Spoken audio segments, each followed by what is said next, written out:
Hello అండి, అందరికీ నమస్తే. Welcome to Pavana's food hub.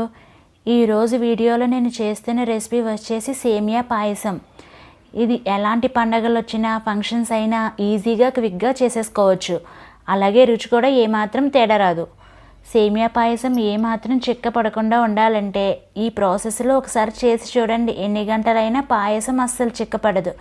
మరి ఎలా చేసుకోవాలో చూసేద్దాం. ముందుగా స్టవ్ మీద ప్యాన్ పెట్టుకుని ప్యాన్ హీట్ అయిన తర్వాత 2 స్పూన్స్ నెయ్యి వేసుకుని వేడయ్యాక 1 గ్లాసు సేమియా తీసుకుని వేయించుకోవాలి. 1 గ్లాస్ అంటే 150 గ్రామ్స్ వరకు వస్తుంది.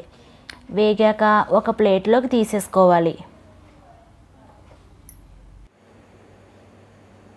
ఇప్పుడు అదే ప్యాన్లో నెయ్యి వేసుకుని 25 to 30 గ్రామ్స్ వరకు జీడిపప్పు వేసుకుని వేయించుకోవాలి.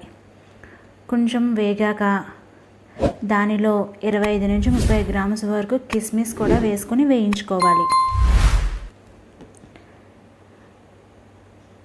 లో ఫ్లేమ్లో పెట్టుకుని వేయించుకోవాలండి. వేగాక ఒక ప్లేట్లోకి తీసేసుకోవాలి. ఇప్పుడు ప్యాన్లో గ్లాసు సేమియాకి 1.5 గ్లాసు వాటర్ వేసుకుని వాటర్ మరిగిన తర్వాత ముందుగా వేయించుకుని సేమియాని వేసి ఉడికించుకోవాలి. కాస్త ఉడికి సేమియా సాఫ్ట్ అయ్యి వాటర్ అబ్జర్వ్ అయిన తర్వాత 1/2 లీటర్ పాలు పోసుకోవాలి. పోసుకున్నాక ఒకసారి కలుపుకోవాలి. పాలల్లో సేమియాని ఒక 6 minutes ఉడకనివ్వాలండి. అప్పుడే పాయసం మంచి టేస్ట్ వస్తుంది. ఇలా ఉడికిన తర్వాత దానిలో తీపికి సరిపడా షుగర్ వేసుకోవాలి. గ్లాసు సేమియాకి 1.5 గ్లాస్ షుగర్ వేసాను. షుగర్ బదులు బెల్లం కూడా వాడుకోవచ్చు. బాగా కలుపుకోవాలి. పంచదార అంతా కరిగే వరకు కలుపుకోవాలండి.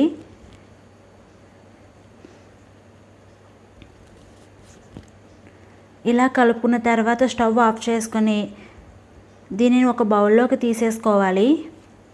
ఇలా మొత్తం అంతా తీసేసుకున్న తర్వాత పైన జీడిపప్పు కిస్మిస్ వేసుకోవాలి. టేస్ట్ కొంచెం యాడ్ అవ్వడానికి పైన బాదం కూర వేసానండి. బాదం పప్పు కోరుకుని పైన యాడ్ చేశాను. ఇలా వేసుకుంటే సేమియా టేస్ట్ చాలా బాగుంటుందండి.